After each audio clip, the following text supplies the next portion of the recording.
Ya, Assalamualaikum warahmatullahi wabarakatuh. Apa kabar teman-teman semuanya? Semoga teman-teman semua selalu dalam keadaan sehat. Oke, sebelum kita belajar, mari kita berdoa terlebih dahulu. Berdoa dimulai. Robbi zidni ilman, warzuqni fahman. Ya Allah, tambahkanlah ilmuku dan pertinggilah kecerdasanku. Amin. Oke, hari ini kita akan melanjutkan materi yang kemarin, masih tentang transformasi. Cuman kalau kemarin transformasinya berupa refleksi atau pencerminan, sekarang kita akan belajar tentang translasi atau pergeseran. Apa sih translasi itu? Oke, translasi adalah pergeseran objek menurut jarak dan arah tertentu. Contohnya seperti pergeseran meja yang didorong, seperti ini. Set. Nah, bergeser atau bertranslasi ke arah kanan.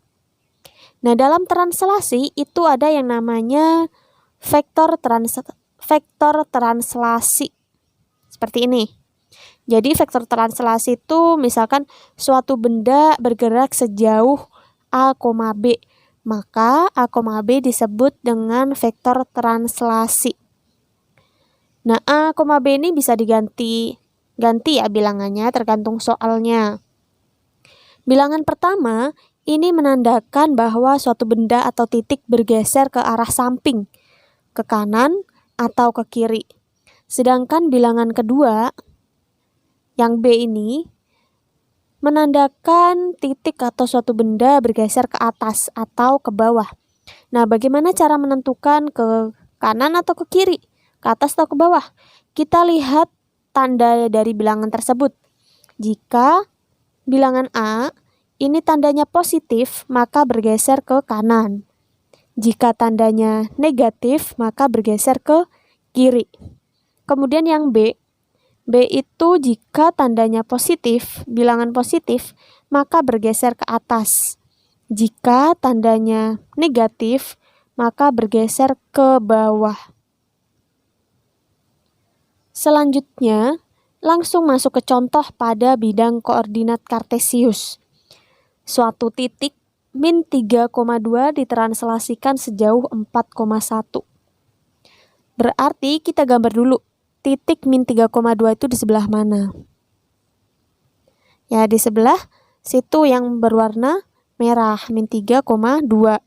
Kemudian ditranslasikan sejauh 4,1.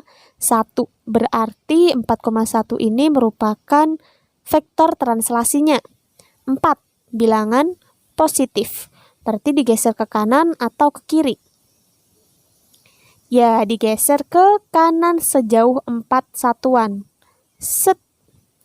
1, 2, 3, 4. Kemudian yang bilangan kedua, angka kedua itu 1. 1 positif atau negatif? Positif. Berarti digeser sejauh 1 satuan ke atas karena positif. Set. Maka hasil translasinya adalah titik yang berwarna kuning. Koordinatnya berapa? 1,3. Jadi, hasil refleksi dari titik min 3,2 yang ditranslasikan sejauh 4,1 adalah 1,3. Contoh berikutnya, di sini ada titik 1,2. Titik yang berwarna kuning ditranslasikan sejauh min 5,-1. Min 5.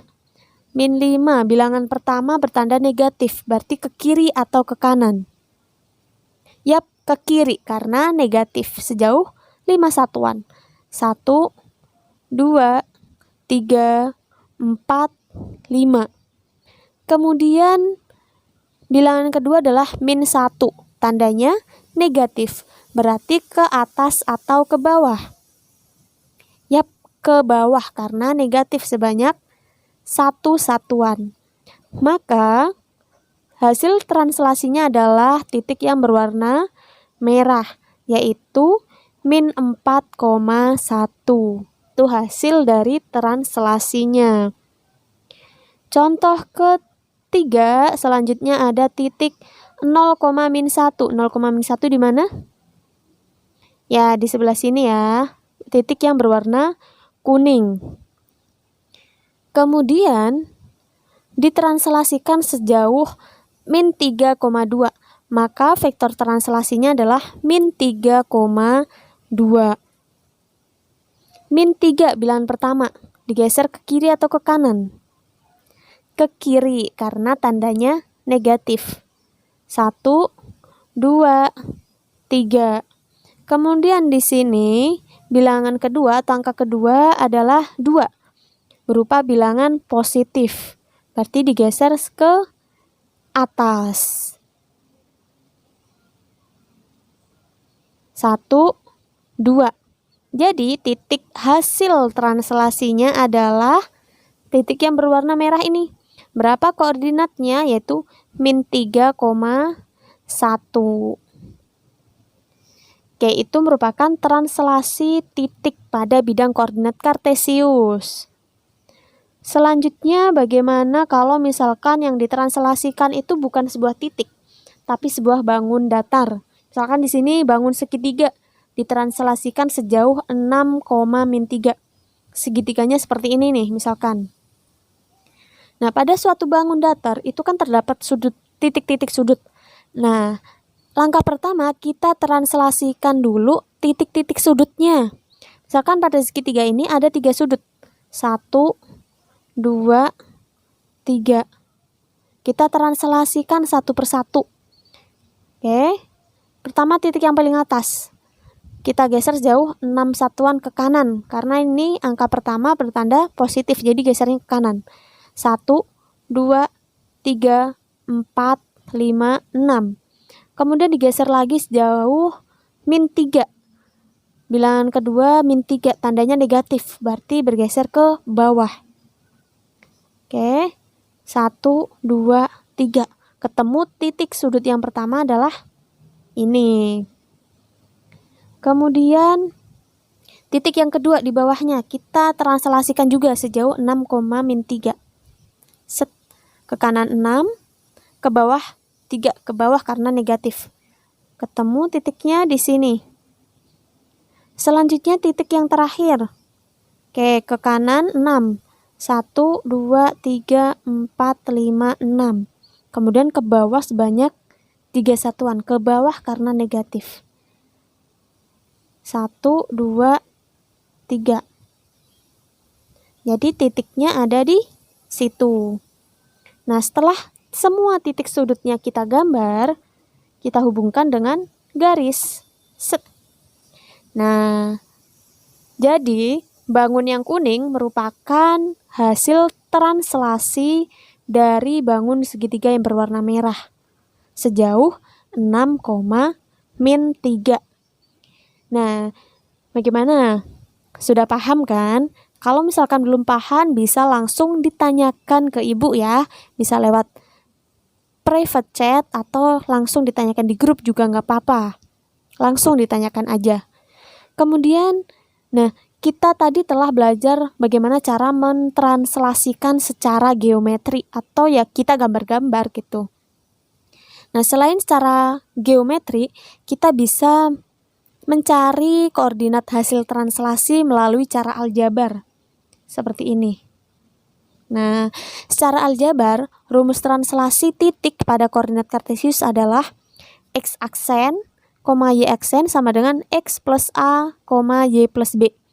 X aksen, y aksen ini adalah bayangan atau hasil translasi. Kemudian x, y itu titiknya yang ditranslasikan. Kemudian a, b adalah vektor translasi. Contoh. Suatu titik 2,4 ditranslasikan 21 ke kiri dan 1 satuan ke atas. Tentukan koordinat titik hasil translasinya. Kita tentukan dulu titik yang akan ditranslasikan atau x, y-nya, yaitu 2,4. Kemudian vektor translasinya 2 satuan ke kiri. Sini berarti min 2, 1 satuan ke atas 1. tandanya positif. Maka vektor translasinya adalah min 2,1. 2 ke kiri, 1 ke atas. Kemudian hasil translasinya seperti apa? Kita masukkan rumus. X aksen, Y aksen sama dengan X plus A Y plus B. X-nya 2, Y-nya 4, A-nya min 2, B-nya 1. Oke, jadi kita masukkan ke rumus. Min 2 ditambah min 2, 4 tambah 1. X-nya 2, A-nya min 2, Y-nya 4, B-nya 1. Hasilnya adalah 0,5. Maka hasil translasinya adalah 0,5. Nah, itu tadi merupakan beberapa contoh titik dan bangun datar yang ditranslasikan.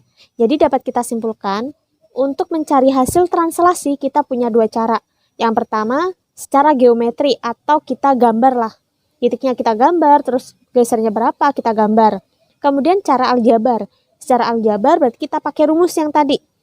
Hasil translasi adalah X plus A, Y plus B. Tinggal dimasukkan ke dalam rumus.